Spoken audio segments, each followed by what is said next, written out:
সিরাতে মুস্তাকিম হলো ওই পথ, আহলে সুন্নাত ওয়াল জামাতের পথটাই হলো সিরাতে মুস্তাকিম।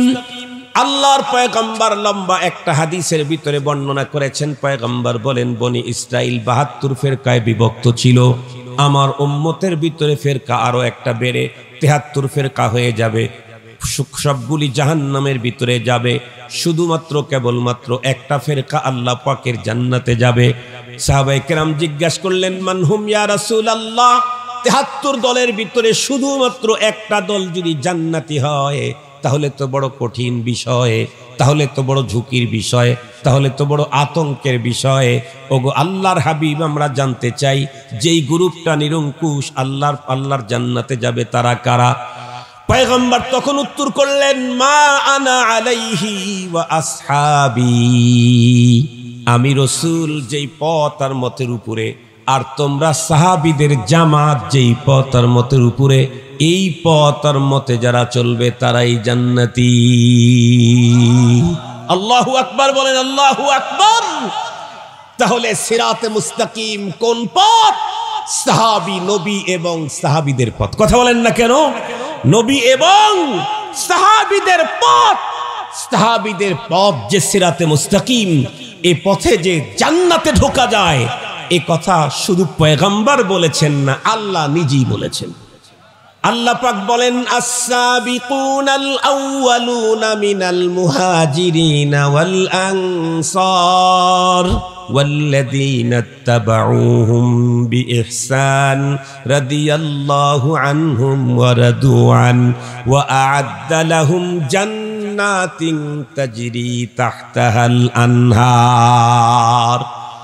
আল্লাহ পাক নিজে বলেন আস-সাবিকুনাল আউয়ালুন, সাহাবায়ে কেরামের ভিতরে সাবিকিনে আউয়ালিন, চাই তারা আনসার হোক অথবা মুহাজির হোক, আল্লাহ পাক বলেন আমি তাদের প্রত্যেকের উপরে রাজি আর খুশি, এবং আমি তাদের জন্য জান্নাত রেডি করে রেখে দিয়েছি। শুধুই সাবিকিনে আউয়ালিন, মুহাজির আর আনসার সাহাবীদের জন্যই কি আল্লাহ পাক জান্নাত রেডি করে রাখছেন? না না, আল্লাহ বলেন ওয়াল্লাযীনা তাবাউহুম বিইহসান। কিয়ামত পর্যন্ত যত মানুষ সাহাবায়ে কেরামদেরকে সঠিকভাবে অনুকরণ করবে, আল্লাহ বলেন আমি তাদের জন্য জান্নাত রেডি করে রাখলাম। আল্লাহু আকবার বলেন। কেউ যদি জান্নাতি হতে চায় তাহলে তার জন্য রাস্তা শুধুমাত্র কেবলমাত্র একমাত্র একটা রাস্তা, সেই রাস্তার নাম হলো সিরাতে মুস্তাকিম, স্ট্রেট ওয়ে, সোজা রাস্তা, সরল রাস্তা। লা তারা ফিহি ইওয়াজাও ওয়ালা আমাতা, সেখানে বক্রতাও নেই, উঁচু নিচুও নেই, একদম স্ট্রেট রাস্তা, সোজা। এই রাস্তায় যে চলতে পারবে সেই ব্যক্তি তার গন্তব্য জান্নাতে ঢুকতে পারবে। এর ডানে বামে অনেক রাস্তা আছে, অনেক রাস্তা আছে ডানে বামে, প্রত্যেকটা রাস্তায় গোমরাহি, পথভ্রষ্টতা, জান্নাত পর্যন্ত যাবে না। একটা মাত্র রাস্তা, যে রাস্তা দিয়ে চললে পৃথিবীর মানুষ জান্নাতে যাবে, সেই রাস্তাকেই বলা হয়েছে সিরাতে মুস্তাকিম, স্ট্রেট ওয়ে, সোজা রাস্তা। এই জন্য রব্বুল আলামিন পৃথিবীর সমস্ত মানুষের জন্য, যারা বিশেষ করে মুমিন সালাত আদায় করতে চায়, তাদের প্রত্যেক রাকাতেই এই আবেদনটা আল্লাহ তাআলা ওয়াজিব করে দিয়েছেন। কেন? কারণ এই সোজা রাস্তায় চলা কোনো মানুষ তার দেহবল আর বাহুবল, শিক্ষাগত যোগ্যতা, ফ্যামিলি স্ট্যাটাস, এগুলি দিয়ে কখনোই সম্ভব না। সোজা রাস্তায় যদি কেউ চলতে চায় তাহলে রব্বুল আলামিনের তৌফিক ছাড়া সম্ভব না। আলহামদুলিল্লাহিল্লাযী হাদানা লিহাদা ওয়ামা কুন্না লিনাহতাদিয়া লাউলা আন হাদানাল্লাহ। রব চাইছেন আমাকে, তাই হেদায়েত দিয়েছেন। রব্বুল আলামিন যদি না চাইতেন, তার মঞ্জুরি যদি না থাকতো, তাহলে আমি আপনি হেদায়েত পাইতে পারতাম না। নবী রাসূল চাইলেও হেদায়েত হবে না। হেদায়েত শুধুমাত্র একমাত্র কার হাতে, কার কাছে, কার নিয়ন্ত্রণে? আমরা প্রত্যেকেই জানি এই পৃথিবীতে একদম ইসলামের শুরু যুগে দ্বীনের জন্য যারা নিবেদিত প্রাণ ছিলেন তার মধ্যে একজন অন্যতম বিশ্বনবীজির চাচা খাজা আবু তালেব। খাজা আবু তালেব পয়গম্বরের চাচা ইসলামের জন্য এমন কোরবানি করেছে, আমার আপনার মতো 10-20 লাখ মুসলমানের কোরবানি ইসলামের জন্য এক জায়গা করলেও আবু তালেবের কোরবানি বড় হবে। কেমনে? একেবারে একটা কথা বলি, হাজার কথা আছে। বিশ্বনবী সাল্লাল্লাহু আলাইহি ওয়াসাল্লাম দ্বীনের দাওয়াত যখন দেওয়া শুরু করলেন, সমস্ত মক্কার সব ধর্মের, সব গোত্রের লোকেরা একযোগে একবারে এটার উপরে কমপ্লেইন করল। এক পর্যায়ে খাজা আবু তালেবের কাছে এসে তারা বলল, তোমার ভাতিজাকে এই কাজ থেকে বিরত রাখো, নাইলে আমরা কোনো সিদ্ধান্ত নেব সম্মিলিত। নবী আলাইহিস সালামের চাচা তখন নবীজিকে ডেকে বললেন, মুহাম্মদ ভাতিজা, তুমি এই কাজটা বন্ধ রাখো, ইসলামের এই মিশন, এই কাজটা একটু বন্ধ রাখো, আমি তো তোমার সাথে আছি। নবী আলাইহিস সালাম তখন উত্তর করলেন, আঙ্কেল আপনি এটা কি বললেন? আমাকে তো পৃথিবীতে পাঠানোই হয়েছে হলো এই কাজের জন্য। আল্লাহর কোরআন আল্লাহ বলেন, হুয়াল্লাযী আরসালা রাসূলাহু বিল হুদা ওয়া দীনিল হক লিইয়ুযহিরাহু আলাদ-দীনি কুল্লিহি ওয়ালাউ কারিহাল মুশরিকুন। ওই রব যিনি তার রাসূলকে পাঠিয়েছেন দ্বীনে হক দিয়ে। কেন? সকল দ্বীনের উপরে এই দ্বীনে হককে বিজয়ী করার জন্য। শুধু কি তাই না, আল্লাহ পাক আরো তার রাসূলকে দিয়ে বলাইছেন, কুল হাযিহি সাবিলি আদউ ইলাল্লাহি আলা বাসীরাতিন আনা ওয়া মানিত্তাবা'নি। ওগো রাসূল আপনি বলেন না কোন মিশন থেকে আপনি আমাকে দূরে রাখতে চান? কুল হাযিহি সাবিলি, এটাই আমার কাজ, এটাই আমার কি? আপনারা আমাকে প্রধান ওয়াইজ করে আজকে দাওয়াত দিয়ে নিয়ে আসছেন। আমি খুব সুন্দর করে সেজে গুছে এসে যদি একদম পিছনের কাতারে বসে থাকি তাহলে কাজ হবে কি? কোথায় আসতে হবে? এখানে। এখানে এসে যদি শুধু সুন্দর চেহারা মেকআপ টেকআপ করে গেটআপ সেটআপ সবকিছু কমপ্লিট করে এসে একেবারে খুব ফাইন করে এসে ভাব নিয়ে এসে বসে থাকলাম, কোনো কথা বললাম না, তা হবে কি? কারণ আমাকে দাওয়াতই তো দেওয়া হয়েছে বক্তব্য দেওয়ার জন্য, তাই তো আমি বক্তা। কথা বলেন না কেন? যে বক্তব্য দেয় সে কি? বক্তা। যে ওয়াজ করে সে ওয়াইজ, সে ওয়াইজ। যে নসিহত করে সে নাসিহ, যে দাওয়াত দেয় সে দায়ী। আমাকে তো এই কারণেই দাওয়াত আনা হয়েছে। আল্লাহ তার রাসূলকে বললেন, আপনি বলেন কুল হাযিহি সাবিলি, এটাই আমার কাজ, আদউ ইলাল্লাহ, মানুষকে আমি আল্লাহর দিকে ডাকবো। মুহতারাম হাজিরিন, বিশ্বনবীজির চাচা তখন ডেকে বললেন, ভাতিজা তাহলে তুমি নির্দ্বিধায় নিঃসংকোচে তুমি তোমার মতো করেই তোমার ইসলামের মিশনের কাজ করতে থাকো। তোমার সামনে পিছনে ডানে চতুর্দিকে আমার জান থাকা পর্যন্ত আমি তোমাকে মিয়া ওয়া জিয়াদা শেল্টার দিতে থাকি। যেটা বলেছেন খাজা আবু তালেব তা করে দেখায় দিয়েছেন। কেমন?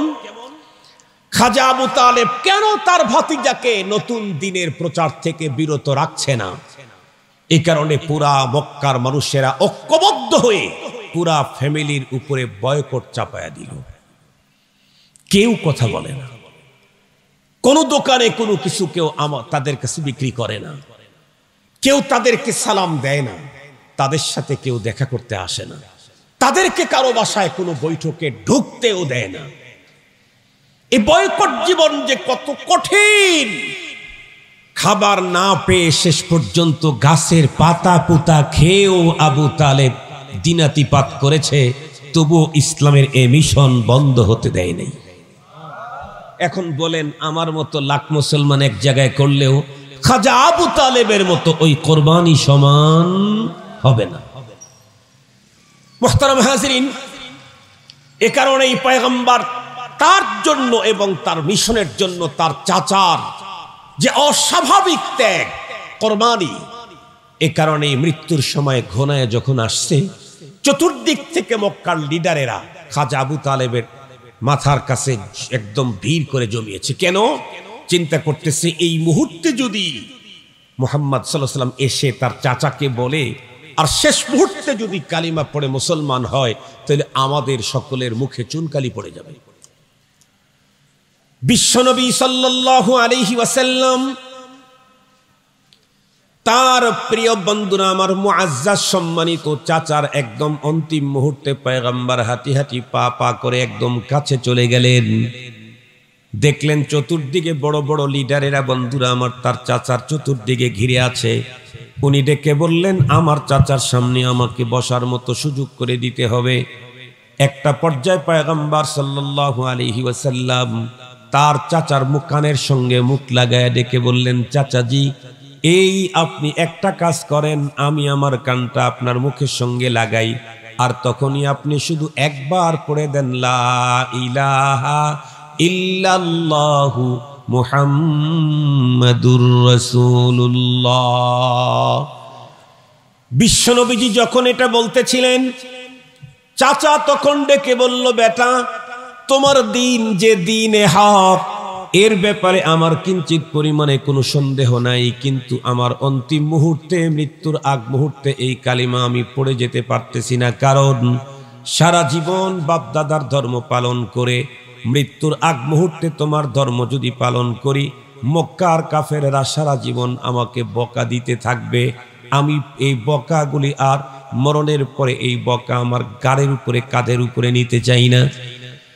বিশ্বনবীজি নাকি এক সময় এটাও বলেছিলেন, ওগো চাচা মুহাম্মাদুর রাসূলুল্লাহ এই অংশটুকু যদি আপনি না বলেন তাতেও আমার কোনো আপত্তি নেই, আপনি শুধু বলেন লা ইলাহা ইল্লাল্লাহ, তাহলে আমি এতটুকু নিয়ে আল্লাহর আদালতে আপনার জন্য লড়তে থাকবো, শাফাআত করতে থাকবো।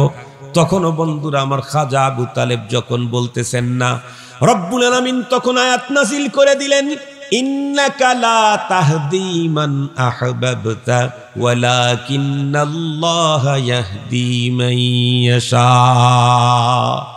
ওগো আমার দোস্ত, আমার হাবিব, আপনি যারে চান তারেই হেদায়েত দিতে পারবেন না, আমি যারে চাই তারে হেদায়েত দিতে পারি। এই জন্য আপনি হাজার চেষ্টা করলে আপনার চাচাকে আপনি হেদায়েত দিতে পারবেন না। খুব ভালো করে বুঝবেন মুসলমান, তাহলে হেদায়েত কখনো দেহ বলে বাহ বলে শিক্ষা যোগ্যতার ফ্যামিলি স্ট্যাটাসের কারণে হয় না। হেদায়েত শুধুমাত্র একমাত্র কার দান? এই কারণেই আল্লাহ পাক রব্বুল আলামিন প্রত্যেক নামাজের প্রত্যেকটা রাকাতের ভিতরে আল্লাহ তার বান্দাদের উপরে এই দোয়াটাকে আবেদনটাকে ফরজ করে দিয়েছেন, তোমরা আমার কাছে দোয়া করো, ইহদিনাস সিরাতাল মুস্তাকিম। আল্লাহ গো, আমাদের প্রত্যেককে তুমি স্টেট পথে পরিচালিত করো, কারণ আমি যদি না চালাই পৃথিবীর কেউ তোমাকে চালাইতে পারে না। মাইয়াহদিল্লাহু ফাহুয়াল মুহতাদ ওয়া মান ইউদলিল ফালান তাজিদা লাহু ওয়ালিয়াম মুরশিদা। রব যাকে হেদায়েত দিবেন সেই কেবল পাবে, শুধু তাই নয়, রব যাকে হেদায়েতের উপরে রাখবেন সেই হেদায়েতের উপরে থাকতে পারবে। অন্যথায় জ্ঞান বিজ্ঞান বিচক্ষণতা বুদ্ধি মত্তা আরো কিছু দিয়ে কোনোদিন হেদায়েতের উপরে থাকা যায় না। এ কারণেই তো আল্লাহর পয়গম্বর যত দোয়া করেছেন তার ভিতরে পয়গম্বরের গুরুত্বপূর্ণ দুইটা দোয়া আপনাদেরকে শিখাই। এই দোয়া আমাদেরও করা দরকার, কারণ আল্লাহর রাসূল যেই দোয়া করেছেন ওই দোয়া আমরা না করলে তো কোনোদিন চলবেই না। আল্লাহ পাকের রাসূল দোয়া করতেন, ইয়া মুকাল্লিবাল কুলুব সাব্বিত কুলুবানা আলা দীনিক। হে অন্তর ঘুরানের মালিক আল্লাহ, আপনি আমাদের অন্তরকে আপনার দ্বীনের উপরে মজবুত মুস্তাহকাম রেখে দিয়েন, কারণ আপনি যদি চান মুহূর্তের ভিতরেই আমরা আমাদের পদস্খলন হবে, পদচ্যুতি ঘটবে, লাইনচ্যুত হয়ে যাব। এ কারণে রব্বুল আলামিন পৃথিবীর মানুষকে দোয়া শিখাইয়া দিয়েছেন, তোমরা আমার কাছে হাত উত্তোলন করো আর যেমনে পারো আবেদন জমা দিবা। রব্বানা লা তুজিগ কুলুবানা বাদা ইয হাদাইতানা ওয়া হাব লানা মিন লাদুনকা রাহমা ইন্নাকা আনতাল ওয়াহ্হাব। আল্লাহ নিজে শিখাইলেন, তোমরা আমার কাছে কি চাইবা। আমাদের বন্ধুরা আমার, আমরা যারা আছি তারা তো যে কোনো হুজুর বুজুর্গ আল্লাহওয়ালা কাউকে পেলে বন্ধুরা আমার সুযোগ খুঁজে তখন দোয়া চাই কি, হুজুর আমার সন্তান ইউনিভার্সিটিতে পড়ে, একটু দোয়া করেন বড় ডাক্তার যেন হয়, আমার ছেলেটা যেন বড় ইঞ্জিনিয়ার হয়, আমার ছেলেটা যেন বড় প্রকৌশলী হয়, আমার ছেলেটা যেন বড় আইনজীবী হয়। হুজুর অমুক জায়গার ভিতরে ব্যবসার কাজ শুরু করেছি, আল্লাহ যেন অনাবিল বরকত দান করে দেয়। হুজুর আগামী দিনে আমার মেয়েটার বিয়ে, আল্লাহ যেন তার সুন্দর একটা দাম্পত্য জীবন তাদেরকে নসিব করে দেয়।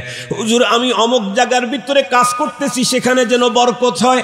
এ জাতীয় হাজার দোয়া আমরা বন্ধুরা আমার হুজুরদের কাছে চাই।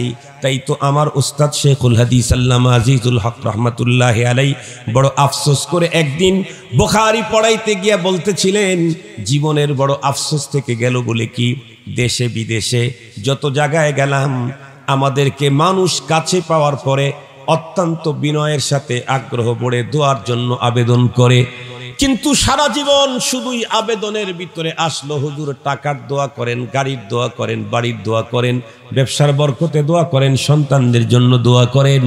এ পর্যন্ত একজন মানুষ বলল না হুজুর হেদায়েতের জন্য দোয়া করেন। হেদায়েতের দোয়া এটা নাই।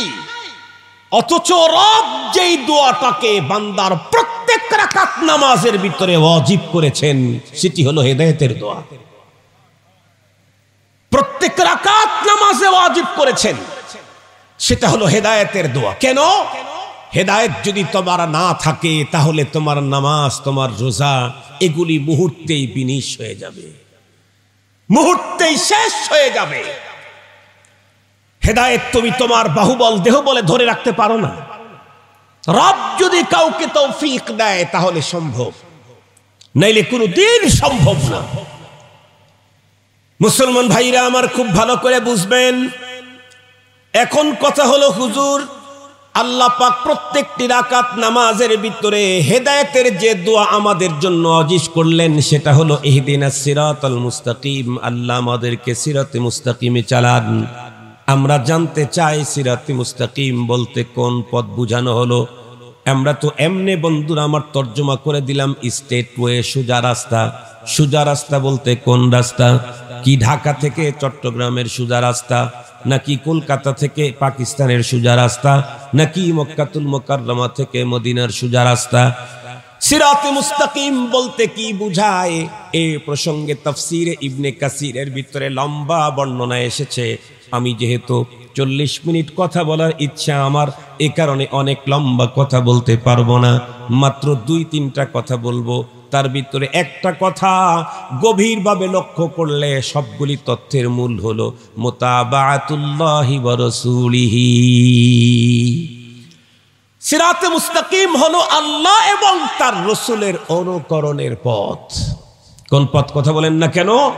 আল্লাহকে, আল্লাহর অনুকরণ, রাসূলুল্লাহর অনুকরণের পথ, এটাই সিরাতে মুস্তাকিম। কেউ কেউ বলেছেন সিরাতে মুস্তাকিম হলো কিতাবুল্লাহ, হাবলুল্লাহিল মাতিন। কোরআনে হাকিমে অন্য জায়গায় যেই রুজ্জুকে আল্লাহ আমাদেরকে শক্ত করে ধরতে বলেছেন, ওয়াতাসিমু বিহাবলিল্লাহি জামিআ, তোমরা সম্মিলিতভাবে আল্লাহর রুজ্জুকে মজবুত করে ধরো। হাবলুল্লাহ কোনটা বন্ধুরা আমার তাফসীরের কিতাবে লিখেছে কিতাবুল্লাহ, কোরআনের পথ সিরাতে মুস্তাকিম। সুবহানাল্লাহ বললেন না যে কোরআনের পথ? কথা বলেন না কেন? কোরআনের পথ সিরাতে মুস্তাকিম। কেউ বলেছেন শুধু তাই নয়, সিরাতে মুস্তাকিম হলো ওই পথ, আহলে সুন্নাত ওয়াল জামাতের পথটাই হলো সিরাতে মুস্তাকিম। আল্লাহর পয়গম্বর লম্বা একটা হাদিসের ভিতরে বর্ণনা করেছেন, পয়গম্বর বলেন বনি ইসরাইল ৭২ ফেরকায় বিভক্ত ছিল, আমার উম্মতের ভিতরে ফেরকা আরো একটা বেড়ে ৭৩ ফেরকা হয়ে যাবে, সবগুলি জাহান্নামের ভিতরে যাবে, শুধুমাত্র কেবলমাত্র একটা ফেরকা আল্লাহ পাকের জান্নাতে যাবে। সাহাবায়ে কেরাম জিজ্ঞাসা করলেন মানহুম ইয়া রাসূলুল্লাহ, ৭৩ দলের ভিতরে শুধুমাত্র একটা দল যদি জান্নাতি হয় তাহলে তো বড় কঠিন বিষয়, তাহলে তো বড় ঝুঁকির বিষয়, তাহলে তো বড় আতঙ্কের বিষয়। ওগো আল্লাহর হাবিব, আমরা জানতে চাই যেই গ্রুপটা নিরঙ্কুশ আল্লাহর জান্নাতে যাবে তারা কারা?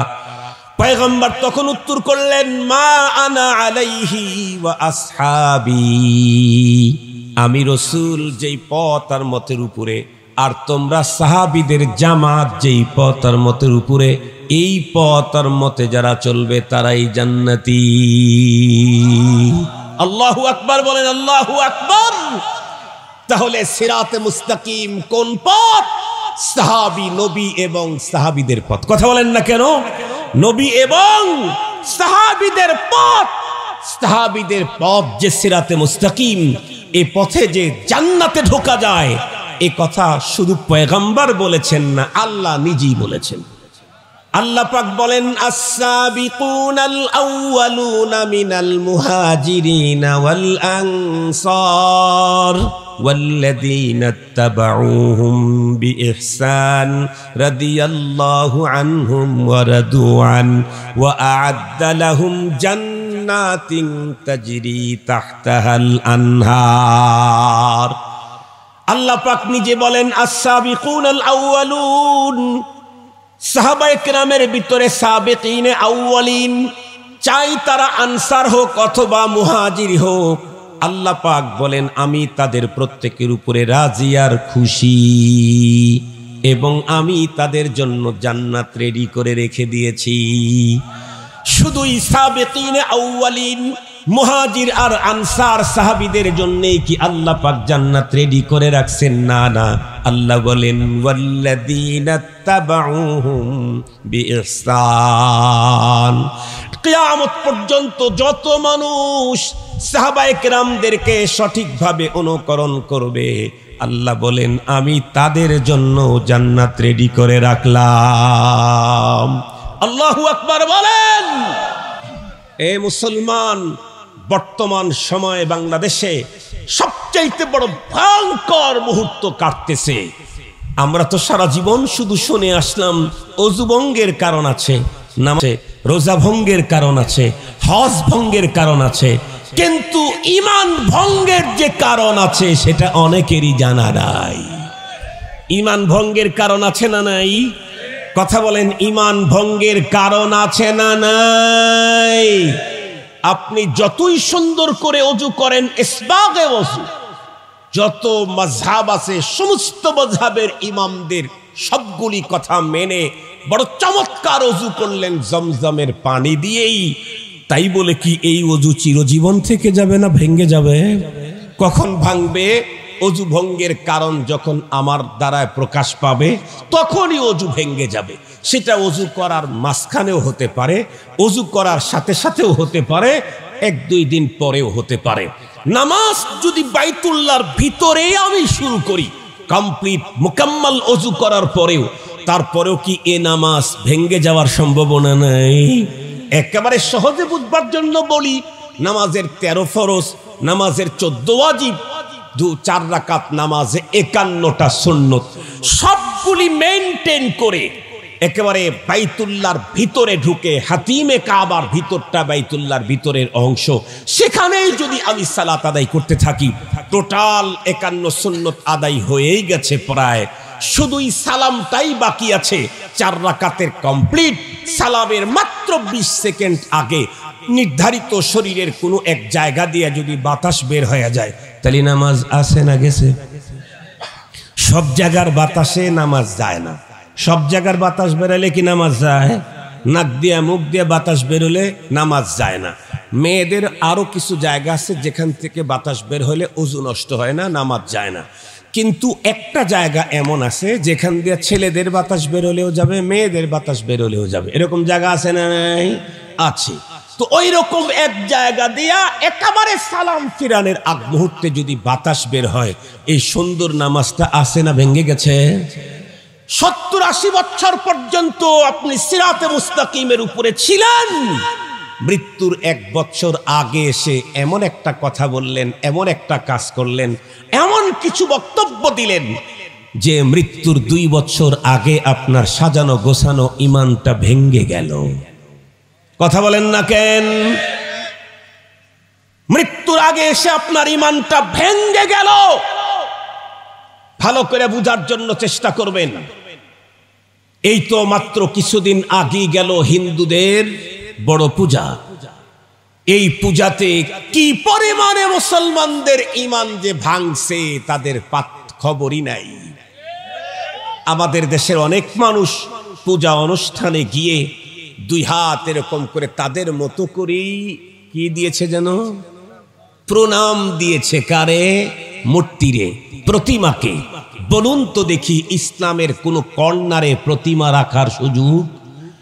ইসলাম তো এসেছে এই প্রতিমার বিরুদ্ধে। ইসলাম তো খানায়ে কাবার প্রতিমাকে ভেঙ্গে চুরমার করে দিয়েছে। আমরা বলি না যে তাদের প্রতিমা তোমরা ভাঙতে যাও, এ কথা আমরা বলি না। তবে তাদের প্রতিমাকে যদি প্রণাম করো, আর যাই হোক, তুমি ইমানদার থাকার কোনো সুযোগ নাই।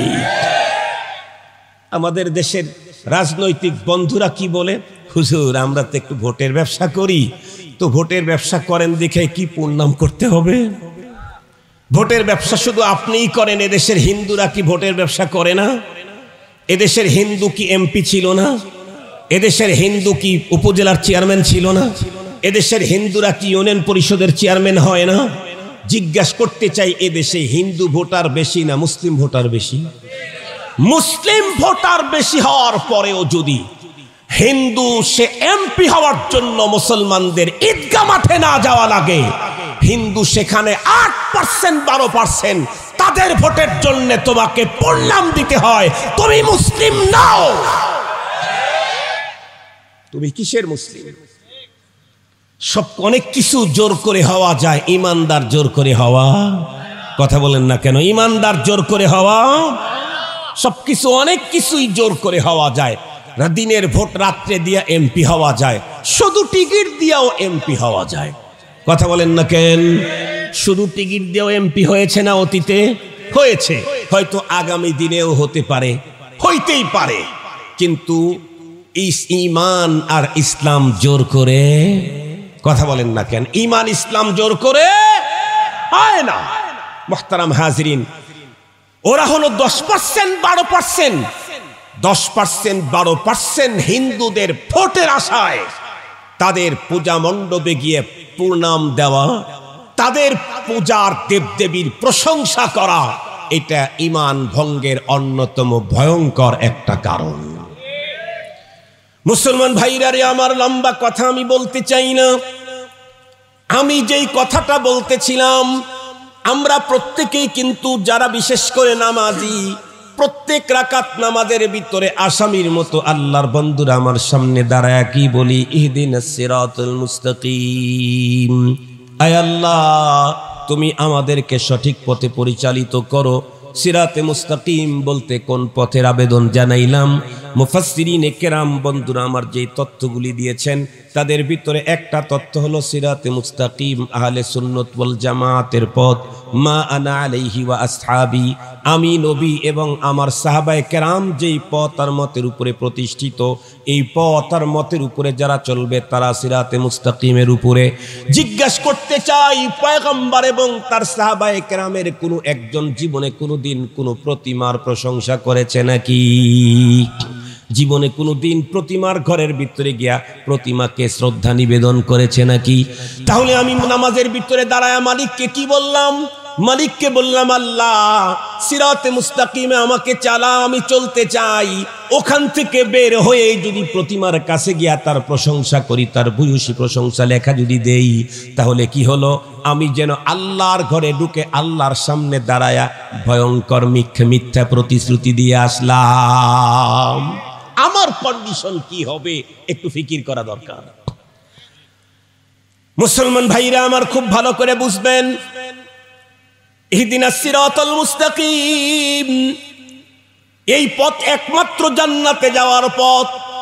এই কারণে পথটাকে একদম 100% আল্লাহ পাক রব্বুল আলামিন ওয়াজাহাত করে দিলেন, কোনোভাবেই যাতে কোনো রকমের, বন্ধুরা আমার, সন্দেহ আর কোনো রকমের সংশয় ভিতরে কাজ না করে। এজন্য আল্লাহ বললেন সিরাতাল্লাযীনা আন'আমতা আলাইহিম, সিরাতে মুস্তাকিম বলতে ওই পথ, ওই সমস্ত মানুষের পথ যাদেরকে আল্লাহ আপনি পুরস্কৃত করেছেন। আপনার কাছে যারা পুরস্কার পেয়েছে তাদের পথ হলো সিরাতে মুস্তাকিম। এখন যদি জিজ্ঞাসা করেন হুজুর আল্লাহর কাছে পুরস্কৃত কারা, তাহলে কোরআনের আরেক জায়গায় যান, আল্লাহ বলেন উলাইকাল্লাযীনা আন'আমাল্লাহু মিনান নাবিয়্যিনা ওয়াস-সিদ্দীকিনা ওয়াশ-শুহাদাই ওয়াস-সালিহিন। আল্লাহ বলেন আমার কাছে পুরস্কার প্রাপ্ত গ্রুপ হলো 4টা। নাম্বার 1 নবীগণের জামাত, সুবহানাল্লাহ বলবেন। নাম্বার 2 সিদ্দিকগণের জামাত। নাম্বার 3 শহীদগণের জামাত। নাম্বার 4 সালেহীন নেককারদের জামাত। নেককার কি? অনেক চমৎকার কোরআনের তথ্য বলতে পারে। শুধু তথ্য বলতে পারাটা নেককার হওয়ার জন্য যথেষ্ট নয়, বরং কোরআনের কথা বলে, হাদিসের কথা বলে, যা বলে সেই অনুযায়ী নিজের লাইফ স্টাইল চলে, সে হলো নেককার। ও যদি বিশ্ব সেরা ইসলামিক স্কলার হয়, ডক্টরেট ডিগ্রি নিতে নিতে ডিগ্রির পরে স্তূপের মধ্যে যদিও দাফনও হয়ে যায়, কিন্তু কথা হলো কাউলুহুম কাকাউলিল আম্বিয়া, কথাগুলি হলো ফেরেশতার মতো, ফেলুহুম কা ফেলিল ইবলিস, কিন্তু কাজ হলো ইবলিসের মতো। তারে ইসলামিক স্কলার বলা গেলেও, বড় বিদ্বান বলা গেলেও, বড় বিজ্ঞ দক্ষ বলা গেলেও তাকে সালেহীন নেককার বলার কোনো সুযোগ। আরো জোরে বলেন। 4 গ্রুপ আল্লাহ পাকের কাছে পুরস্কৃত। 4th নাম্বার গ্রুপ হলো সালেহীন নেককার। মুহতারাম হাজিরিন, এরপরেও কারো না কারো কোনো ঝামেলা হয়ে যেতে পারে। রব্বুল আলামিন আরো একটু ওয়াজাহাত করলেন, গায়রিল মাগদুবি আলাইহিম ওয়ালাদ-দাল্লিন। আল্লাহ আমি তো তাদের পথে চলতে চাই যাদেরকে আপনি পুরস্কৃত করেছেন। আল্লাহ তাদের পথে না, তাদের পথে না যারা আপনার গজব প্রাপ্ত, লানত প্রাপ্ত এবং পথভ্রষ্ট, এদের পথে দিয়েন না। তার মানে 100% clear, neat and clean, over 100। সিরাতে মুস্তাকিম কোনটা? কোরআনের পথ, হাদিসের পথ, নবীর পথ, সাহাবীদের পথ। কোরআনের পথ হলো আল্লাহর রাসূলের পথ। এরপরে বলা হলো পুরস্কার প্রাপ্ত ব্যক্তিদের পথ। তারপরেও বুঝতে ঝামেলা। মনে রেখো, মাগজুব আলাই, অভিশপ্ত এবং লাইনচ্যুত গোমরা তাদের পথ নয়। লাইনচ্যুত আর গোমরা কে? এই প্রসঙ্গে পয়গম্বরের একখানা হাদিস বলে আমার আলোচনা শেষ করে দিচ্ছি। হযরত আদী ইবনে হাতিম রাদিয়াল্লাহু তাআলা আনহু, পয়গম্বরের একজন বিশিষ্ট সাহাবী, ওনার জীবনের প্রথম সাক্ষাৎকারের কথা বর্ণনা করেছেন। উনি একবার মদিনাতুল মুনাওয়ারাতে ঢুকে পড়ছেন, কিন্তু মদিনায় ঢোকার কোনো পারমিশন নেন নাই। আপনারা বলেন তো দেখি, আমরা যদি এখন ইন্ডিয়ায় কেউ ঢুকে পড়ি, বিশেষ করে মোল্লা মানুষ, পারমিশন ছাড়া, তাহলে তাকে সরকারি মেহমান গাড়ি নিয়ে যাবে কোথায়? কথা বলেন না, কোথায় নেবে? আরো একটু জোরে বলেন। তারপরে জঙ্গি, মঙ্গি, মৌলবাদী, অমকবাদী, তমকবাদী, এক গাদি মামলা চাপায় দিল। ঠিক বললাম? তার মানে এক দেশের মানুষ আর এক দেশে ঢুকতে চাইলে সেই দেশে ঢোকার অনুমতিপত্র থাকতে হয়। সহজ কথা, ভিসা লাগে। কথা বলেন, সহজ কথা কি লাগে? ভিসা লাগে। ওই ভদ্রলোক হযরত আদী ইবনে হাতিম রাদিয়াল্লাহু আনহু মদিনায় ঢুকে পড়ছে, কিন্তু কোনো অনুমতি নেই। সাহাবায়ে কেরাম তো, এই তুমি তো বাইরের লোক, এখানে ঢুকছো, কার অনুমতি নেই? অনুমতি নেই। হাতটা ধরে নিয়ে পয়গম্বরের সামনে হাজির। বললেন, ওগো আল্লাহর হাবিব, এই লোকটা অমুক জায়গা থেকে এসেছে, এখানে ঢোকার কোনো অনুমতি নেই, না জানি কি করতে আসছে। নবীজি তার হাতটা ধরলেন। লম্বা হাদিস বলতে গেলে সময় লাগবে, আমি শেষের অংশটা বলি। এক পর্যায়ে নবীজি তাকে কিছু প্রশ্ন করলেন এবং শেষ পর্যন্ত কথা বললেন, অভিশপ্ত যারা, পথভ্রষ্ট যারা, তাদের পথে চলা যাবে না। অভিশপ্ত কারা আর পথভ্রষ্ট কারা? এর বন্ধুরা আমার ব্যাখ্যা চাইলে পয়গম্বর বললেন মাগদুব আলাইহিম হলো ইহুদিরা, আর দল্লিন হলো খ্রিস্টানেরা। ইহুদিরা বন্ধুরা আমার মাগদুব আলাইহিম কেন? তাদের কাছে আল্লাহর কিতাব এসেছে বন্ধুরা আমার, সেই কিতাবটা বন্ধুরা আমার তারা পড়তেছিল, পড়েছে দীর্ঘদিন পর্যন্ত, তারা পয়গম্বর আগমনের আগ মুহূর্ত পর্যন্ত সবচাইতে বেশি বেশি আওয়াজ করে বলেছে আখিরি জামানার পয়গম্বর একজন দুনিয়াতে আসবেন, আমাদের কিতাবে তার বর্ণনা আছে, আমরা সবচাইতে তাকে ভালো চিনি, ভালো জানি। উনি আগমনের পরে আমরাই সবচাইতে বেশি তাকে নুসরত করব, সাহায্য করব, তাকে হেল্প করব, সহযোগিতা করব বন্ধুরা আমার। কিন্তু এক পর্যায়ে আল্লাহ পাক রব্বুল আলামিন যখন তার আখিরি পয়গম্বর পাঠাইলেন মুহাম্মদ সাল্লাল্লাহু আলাইহি ওয়াসাল্লামকে, কোরআন যখন নাজিল হলো, কুরাইশ বংশের মুহাম্মাদুর রাসূলুল্লাহ সাল্লাল্লাহু আলাইহি ওয়াসাল্লামের উপরে মুহূর্তের ভিতরে বন্ধুরা আমার লোকগুলা বেঁকে বসলেন, ইউটার্ন নিল। তারা কেন? তারা ভেবেছিল আখিরি জামানার পয়গম্বর আমাদের বংশের মধ্যে আসবে, তা তো আসে নাই। আসছে কোন দিক থেকে? আসছে হলো কুরাইশ থেকে। এজন্য তারা মেনে নেয় না। এই জাতীয় চরিত্রের লোক আমাদের দেশেও আছে না নাই? দেখবেন সারাদিন নির্বাচন হচ্ছে বন্ধুরা আমার, সারাদিন ব্রিফিং করতে গিয়ে বলে হ্যাঁ এইবারের নির্বাচন ফ্রি ফেয়ার, 100% ফ্রি ফেয়ার। কারণ ভাবতেছিল এবার তো আমি জিতে যাব। চলতে চলতে পরবর্তীতে যখন সত্যিকার অর্থে সুন্দরভাবেই যখন ভোট গণনা হলো, ভোট গণনায় সে যখন 5 নম্বরে চলে গেল, শোনা মাত্র বলে এইবারের ভোটের মতো ভয়ঙ্কর কারচুপি আর অতীতে কখনো হয় নাই। এই জাতীয় অল্টুর ভিতরে ইউটার্ন নেওয়ার চরিত্রের অধিকারী মানুষ এখনো দুনিয়াতে আছে না নাই? আর একটু জোরে বলেন। এই ইউটার্ন নেওয়াতে বিশ্ব সেরা হলো ইহুদিরা। এই জন্য ওরা যেহেতু কোরআন জানে, হাদিস ইসলাম জানে, আসমানি কিতাবের ইলম তাদের কাছে আছে, এরপরেও আনাদুল হক ওয়া কানু কুল্লুহুম ইয়ারিফুনা আন্নাহু হাক্কুন নাযাল, জানার পরেও মানে নাই। এই জন্য আল্লাহ পাক তাদের উপরে লানত দিয়েছেন। আর নাসারারা হলো পথভ্রষ্ট কেমনে? এতটাই মূর্খ, এতটাই আবাল প্রকৃতির। নাসা ইহুদিরা তাদেরকে বুঝাইছে, একজনকে ধরে নিয়ে এসে বন্ধুরা আমার ঈসা পয়গম্বর বানাইছে, এরপরে আবার তাকে শুলের উপর উঠায় দেয়, ফাঁসি বন্ধুরা আমার শেষ করে দিয়েছে। এরপরে বলে দিল তোমাদের পয়গম্বরকে তো একদম শেষ করে দিলাম। অথচ আল্লাহর কোরআনে আল্লাহ মেসেজ দিয়েছেন ওয়ামা কাতালুহু ওয়ামা সালাবুহু ওয়ালাকিন শুব্বিহা লাহুম। ওরা এতটাই আবাল প্রকৃতির, এতটাই নাদান, এতটাই লা ইলমি ওদের ভিতরে। এই লা ইলমির কারণে ওদেরকে পথভ্রষ্টতা পেয়ে গেছে। ওরা হলো লাইনচ্যুত, ওরা হলো গোমরা। খ্রিস্টান জাতি গোমরা, ইহুদি হলো জানার পরেও মানে নাই, হককে তারা রিসিভ করে নাই, এজন্য তারা হলো অভিশপ্ত। প্রত্যেক রাকাত নামাজের ভিতরে প্রতিটি নামাজি আল্লাহর কাছে বলে আল্লাহ অভিশপ্ত গম্পদভ্রষ্ট, এদের পথে আমাদেরকে চালাইও না। ইহুদিদের পথে চলতে চাই না, নাসারার পথে চলতে চাই না। কিন্তু মসজিদ থেকে বের হয়েই বাসাটা কাদের পদ্ধতিতে সাজাবে? কথা বলেন না কেন? Middle east. বাসাটা বাড়িটা কাদের সিস্টেমে সাজাবে? American style. চুল কাদের স্টাইলে কাটবে? নেইমার আর মেসি। কথা বলেন না কেন মিয়া? কথা বলেন না কেন? নামাজে দাঁড়ায়া বলল কি, বাইরে এসে করলো কি? তার মানে স্ট্যান্ডার্ড মুনাফিক। কথা বলেন না কেন? তার মানে স্ট্যান্ডার্ড মুনাফিক। বাংলাদেশের টকশোগুলা দেখেন না? টকশোগুলাতে আসে এদেশের বুদ্ধিজীবীরা।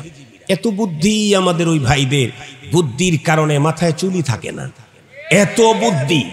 সবচেয়ে বড় দুঃখ আর পরিতাপের বিষয় হলো টকশোতে এসে আমাদের সামনে দেশ গড়ার জন্য, দেশের সমৃদ্ধির জন্য আমাদের সামনে মডেল হিসাবে উপস্থাপন করে আমেরিকাকে, কানাডাকে, সিঙ্গাপুরকে, সে দেশের কোনো খ্রিস্টানকে, এদেশের এই বিদেশের কোনো লেখককে, কোনো গবেষককে জিজ্ঞাসা করতে চাই, তাম দুনিয়াতে যত লেখক, যত গবেষক, যত তথ্যবিদ, যত আবিষ্কারক এ পর্যন্ত এসেছে, যত শাসক দুনিয়াতে এসেছে, বলুন তো দেখি, পয়গম্বর তো পয়গম্বর, ও তো বহুত দূর কা বাত।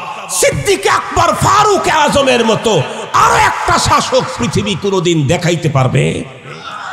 কিন্তু আমার দেশের বুদ্ধিজীবী টকশোতে এসে ফারুক আজমের শাসকগিরি এটা উপস্থাপন করে না, সিদ্দিক আকবরের অনুপম চরিত্রের কথা উল্লেখ করে না, খ্রিস্টান, ইহুদি, নাসারার, মুরতাদদেরকে মডেল বানায় উপস্থিত করে। ওরা আবার নামাজেও যায়। বলেন তো দেখি, মুনাফিক খুঁজতে চাইলে মনে হয় এই আশেপাশেই পাওয়া যাবে। কথা কি বুঝাইতে পারছি আপনাদেরকে? আমার আলোচনা এখন শেষ। আমরা যে নামাজ ইহদিনাস সিরাতাল মুস্তাকিম বলি, কি বলি আজকে শুনেন। রব এটা আমাদের জন্য ওয়াজিব করেছেন। কেন? এই দোয়া ছাড়া তুমি তোমার জীবনের সফলতা অর্জন করতে পারবে না। এটা সিরিয়াস সিক্রেট একটা জিনিস, কঠিন একটা জিনিস। এটা হাত ছাড়া হলে তুমি জান্নাতি হওয়ার আর কোনো পথ, জান্নাতে যাওয়ার পথ একটাই, সিরাতে মুস্তাকিম। আর যত পথ মত সব হলো সিরাতে দাল্লা, ভ্রষ্ট পথ। আর এই পথে চলতে গেলে শুধু তুমি তোমার বিচক্ষণতা, বিবেক, তোমার যোগ্যতা, তোমার দক্ষতা, তোমার মেহনতার মুজাহাদা দিয়ে হবে না। রাখবে হলো রব্বুল আলামিনের তৌফিক, রব্বুল আলামিনের দয়া। এই জন্য প্রতি রাকাতেই তুমি আমার কাছে হেদায়েতটা চাও। আমি নামাজের ভিতরে ওয়াজিব করেছেন। কেন? নামাজের বাইরের দোয়ার ভিতরের দোয়া পাওয়ার কোনটা বেশি? কথা বলেন না কেন? নামাজ শেষ করার পর একটা দোয়া করলেন, এই দোয়ার পাওয়ার বেশি, না নামাজরত অবস্থায় দোয়া করলেন এই দোয়ার পাওয়ার বেশি? এ কারণেই তো আপনারা জানেন পৃথিবীর বড় বড় মনীষীগণ, বুজুর্গরা, একটু ঘুরাই দেন, বুজুর্গরা তারা সেজদায় গিয়ে দোয়া করেছেন। এ কথাটা আপনারা বক্তাদের মুখে শোনেন না? শোনেন। এই জন্য মনে রাখবেন, বিশেষ করে নফল নামাজ, সুন্নত নামাজে রুকুতে গিয়ে আল্লাহর ভূয়সী প্রশংসা করবেন, খুব প্রশংসার শব্দ বলবেন যেগুলি জানেন। হুজুর কিছুই জানি না, তাহলে সুবহান রাব্বিয়াল আযীম বলেন। 3 বার, 5 বার, 7 বার, 9 বার, 11 বার, 13 বার পড়তেই থাকেন সুবহান রাব্বিয়াল আযীম। অর্থ কি? আমি মহান রবের পবিত্রতা বর্ণনা করছি। সুবহান রাব্বিয়াল আযীমের অর্থ কি? আমি মহান রবের পবিত্রতা বর্ণনা করছি। আযীম মানে মহান। মুহতারাম হাজিরিন, এরপরে যখন সেজদায় যাবেন, মালিকের কুদরতের পায়ের উপরে কপাল ঠেকাইছেন, এইবারে ইচ্ছে মতো যা চাওয়ার চেয়ে নেন। সুবহান রাব্বিয়াল আলা 3 বার 5 বার বলার পরে এখন বাংলা দিয়ে পারেন, আর আরবি দিয়ে পারেন, আর ইংরেজি দিয়ে পারেন। যা আপনার জীবনের চাওয়ার আছে মালিকের কাছে এখন চান। কেন? তার কুদরতের পায়ে লুটে পড়েছেন। এখন চাইলে এটা ফিরিয়ে দেওয়ার কোনো সুযোগ কখনোই দিবেন না, কারণ আল্লাহু আজওয়াদু জুদা। কখনোই দিবেন না। সেজদায় পরে খুব কান্নাকাটি করবেন, খুব চাইবেন মালিকের কাছে। নফল নামাজ, সুন্নত নামাজের মধ্যে ইনশাআল্লাহ। আর একটু জোরে বলেন না?